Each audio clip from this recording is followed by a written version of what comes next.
karangan Stephen R. Covey, Seven Habits gitu ya. Itu buku yang luar biasa untuk mengatur waktu. Jadi caranya bagaimana? Saran saya, please baca terlebih dahulu bukunya. Oke, berarti kesimpulan hari ini apa nih Pak Tung? Rahasia orang Tionghoa. Ya, saya akan sampaikan pengalaman saya bergaul dengan banyak konglomerat begitu ya. Baik yang nomor sekian, nomor sekian, nomor sekian. Dan ternyata mereka mendidik anaknya dengan kecerdasan keuangan yang berbeda dengan orang biasa. Sekarang akan saya share kecerdasan keuangan dalam waktu 5 menit. Kita sekolah, setelah lulus sekolah disuruh apa? Kerja. Tapi kita tidak diajarin ngelamar kerja. Kerja untuk apa? Cari uang. Tapi kita tidak diajarin cara cari uang dan kecerdasan keuangan. Bahkan kecerdasan keuangan itu ternyata lebih tabu dibanding kecerdasan seksual. Kecerdasan seksual kelas 3 SD diajarin. Kecerdasan keuangan sampai S3 juga tidak diajarkan. Nah, kecerdasan keuangan dimulai dengan kita tahu 2 hal. Satu, kita tahu yang namanya pendapatan dan pengeluaran. Sangat sederhana. Income sama spending. Yang namanya pendapatan itu ada 3. Satu, active income. Yang kedua, passive income. Yang ketiga, portfolio income. Active income ada 3. Satu adalah kita sebagai karyawan, itu active income. Kemudian yang kedua, kita sebagai profesional, jadi dokter, jadi lawyer, di mana Anda harus ada Anda baru dapat income. Yang ketiga dari active income adalah sebagai pengusaha, tapi usahanya belum autopilot.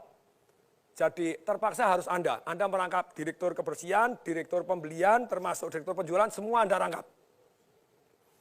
Bisnis tidak jalan tanpa Anda, itu berarti active income. Nah yang kedua adalah passive income, tidur pun dapat uang. Ruko yang disewakan, properti yang disewakan, tanah dibagi hasil, sarang walet, hias, terus kemudian punya franchise yang luar biasa yang jalan tanpa kita, punya multi level yang jalan tanpa kita, agen asuransi yang agen-agennya sudah jalan tanpa kita. Dan tentu saja passive income ini sangat penting. Tapi sayang sekali banyak orang tidak punya goal, punya passive income. Akibatnya seumur hidup kerja tidak punya passive income, begitu dia tidak bekerja, hidupnya susah. Yang ketiga adalah portfolio income. Apa itu? Secara sederhana portfolio income adalah capital gain. Sayangnya hanya orang punya biasanya cuma rumahnya dia saja. Kalau rumahnya dia saja, yang terjadi ya rumahnya meningkat. Dulu saya beli rumah misalnya 2,4 M, sekarang 25 M. Berarti ada 22,6 M, itu invisible income. Tidur tambah kaya. Nah ini padahal harusnya lebih dari 1, jadi Anda tambah kaya tanpa disadarin. Pengeluaran secara umum ada yang namanya produktif dan ada yang namanya konsumtif. Kalau yang namanya produktif, itu tentu saja yang untuk investasi tadi. Untuk passive income dan untuk portfolio income. Yang produktif, ada juga yang konsumtif. Ada juga yang kesannya konsumtif, sebetulnya produktif.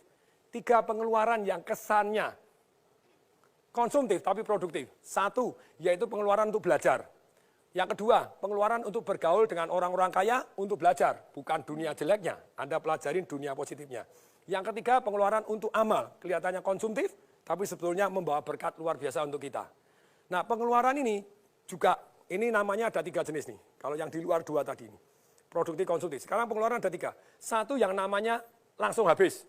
Apa itu yang termasuk langsung habis? Saya ngajar anak-anak umur 12 sampai 21 tahun, sekian ratus anak datang, saya tanya, kalau kamu tak kasih duit 50 juta, beli apa?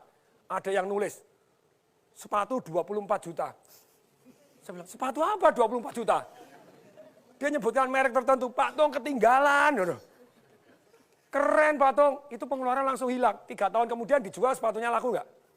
Langsung habis. Anda makan, Anda beli baju, beli apa itu langsung hilang, pengeluaran langsung hilang. Jadi konsumtif langsung hilang. Yang kedua, passive spending. Apa itu passive spending? Anda langganan macam-macam gitu ya, yang tidak Anda pakai, termasuk karyawan tidak produktif, kemudian Anda beli mobil yang sebetulnya tidak harus, setiap bulan harus keluar, bensin keluar. Ini semuanya passive spending, tidur pun tetap harus Anda keluar. Ini berat, saya sangat menghindari ini.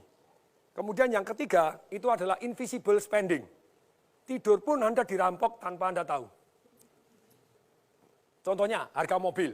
Saya dulu beli mobil 2009 Mercedes S-Class 1850, 1.850.000. Begitu tahun lalu saya jual 350. Hilang 1,5 M. Untungnya saya belinya pakai passive income, jadi aman. Jadi gini, pelajarannya adalah begini. Selama Anda belum punya income, saya bilang seperti anak-anak kecil tadi. Negara ini bangkrut, rakyat-rakyatnya miskin. Kenapa? Karena belum punya income, sudah pinter boros-boros. Yang kedua, Banyak orang miskin tetap miskin karena baru aktif income sudah kebanyakan gaya. Menurut hukum fisika, hukum alam ciptaan Tuhan, gaya sebanding lurus dengan tekanan. Kalau hidup Anda kebanyakan tekanan, berarti kebanyakan gaya.